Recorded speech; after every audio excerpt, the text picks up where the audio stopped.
Hello everyone and welcome back to my channel Think CSEC. Today we'll be doing the CSEC English A May-June 2014 paper 1. But if you're visiting the channel for the first time, make sure that you subscribe to the channel and turn on your post notification bell so that you are alerted when new videos are posted. And thank you so much for all my returning subscribers who have been giving me their full support. Well, this is going to be a two-part video. So part one we'll be doing now. We'll be looking at the discrete items. And then in the part two video, we'll be doing our comprehensions. So let's get right into this. Now, so we'll be looking at our discrete items.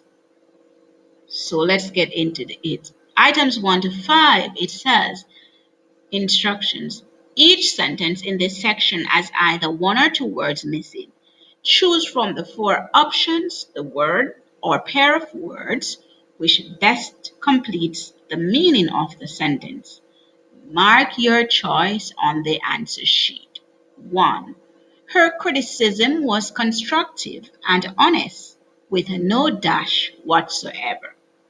Our answer options are A. Malice, B. Candor, C. Coherence, D. Directness. We know that our answer is A. Malice.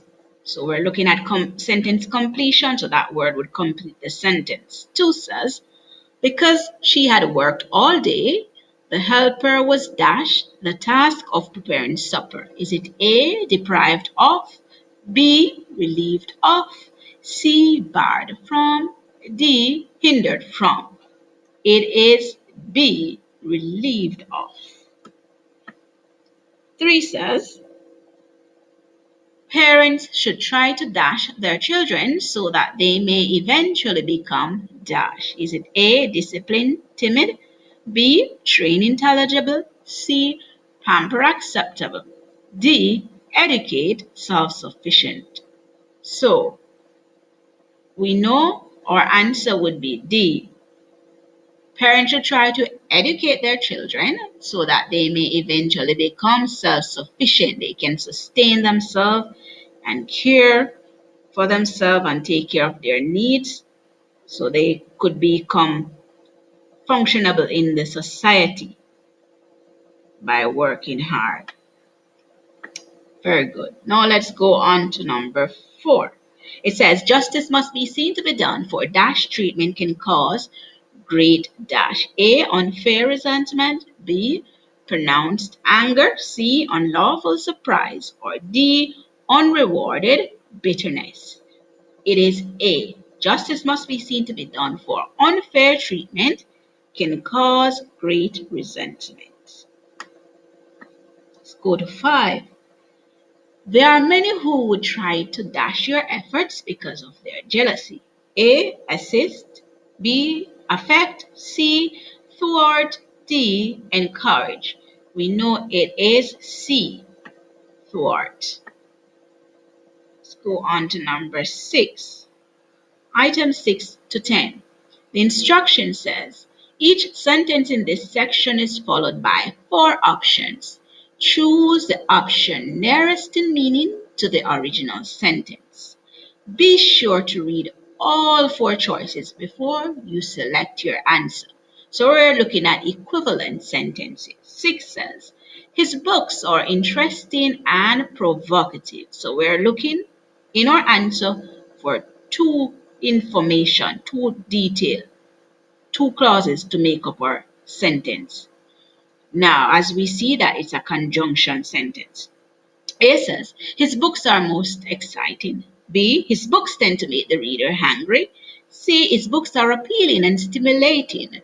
D, his books are concerned with trivial topics. We know A is out. It only says his books are most interesting. One aspect it is focusing on. B says his books tend to make the reader angry. There's the question, the original sentence did not say anything about reader being angry, so that would be out. C says, his books are appealing and stimulating. Yes, that will be your answer. Because interesting is another synonym of that is appealing, and provocative is the same as stimulating. So C. Let's go on to number 7. It says, cigarettes have been linked to lung cancer and strangely enough, so has bacon. A says, it is strange that bacon, quite unlike cigarettes, is linked to lung cancer. B, it is rather peculiar that bacon, like cigarettes, is connected with lung cancer. C, it is no wonder at all that both cigarettes and bacon are linked to lung cancer. D, cancer of the lungs linked cigarettes and strangely enough, bacon. So we know our answer is B. So the word peculiar is the same as being strange. So that would be our answer. Let's go on to 8. It says, the people in the market were as varied and curious as the wares they offered for sale. A says, the people in the market were curious about the variety of goods offered for sale. B, the people in the market selling the various and unusual wares were of many races. C, a large variety of curios were offered for sale in the market to many different people. D, the wares for sale in the market were as different and as strange as the people selling them. So we know it would be D would be your answer. Let's go on to number 9. Number 9, it says, according to the witness, he did not see the accused man near the scene of the crime. A says the witness testified that he did not see the accused man commit the crime. B says the witness testified that the accused man was not seen by him near the place where the crime was committed. C says the witness testified to see no evidence that the accused man had committed the crime. D, the witness testified that the accused man was far from the location where the crime was committed. So we know that A would be out because it says the witness testified that he did not see the accused man commit the crime. There's nowhere in this original sentence that says anything about seeing the accused man commit the crime. It says near the scene of the crime. B would therefore be your answer. The witness testified that the accused man was not seen by him near the place where the crime was committed. So near the place would be the same as near the scene of the crime. So B would be your answer. Let's go on to number 10. It says, the result of the flooding was some financial loss to those farmers whose crops were destroyed. A says, the flood destroyed crops and caused some farmers to lose money. B, when the flooding was over, the financial destruction of the farmers and their crops was evident. C, after the flood, all the farmers suffered financially because of the destruction of their crops. D, the financial loss which the farmers suffered was not helped by the flood, which subsequently destroyed their crops. So D would be our answer. So D would be our answer. Let's go on to number 11. Items 11 to 15, the instruction says, some of the following sentences are unacceptable because of inappropriate grammar, idiom, or vocabulary. Some sentences are acceptable as they stand. No sentences contains more than one inappropriate element. Choose the one underlined part A, B, or C that is inappropriate. If the sentence is acceptable as it stands, choose D. So let's see.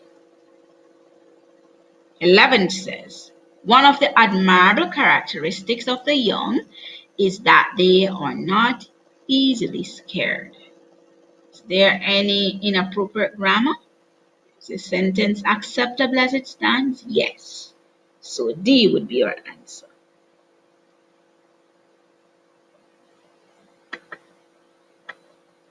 Let's go on to number 12. Peter now have influenza and so is unable to participate in the inter-school games. Now notice we're talking about one individual, Peter. So our error is that A, Peter now, instead of have, it should be Peter now has. So A. Let's go on to number 13. The rest of the team was not in no mood to continue the game and went off the field. Our error is at B, the grammar. So it says the rest of the team was not in no mood. It should be the rest of the team was not in the mood. In the mood. So no, it should not be no, it should be they. So 14 says, too much students entered the competition. Only one of them was good enough to reach the quarterfinals. So we don't say too much students, we say too many students. And I'd explain the difference between much and many in, I think it was a 2020, May-June 2020 paper. So you can check out that if you haven't watched that video as yet. A. Go on to number 15. The exhibition is expected to be a major attraction, not only to adults, but particular to school children in that area. So we realize that our error is at C. So it's not particular, but particularly. So that's where the error is. C. Let's go on to the final section of this part 1 video.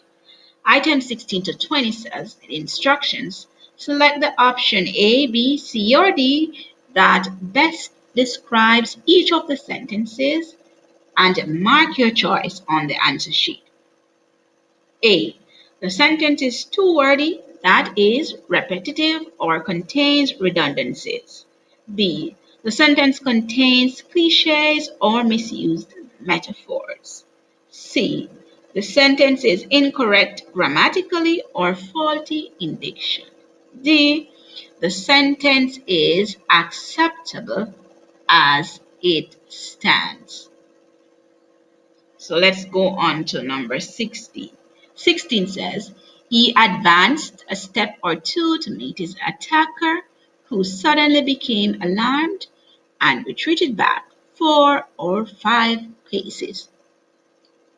So right away we indicate, this sentence indicates that it's too early.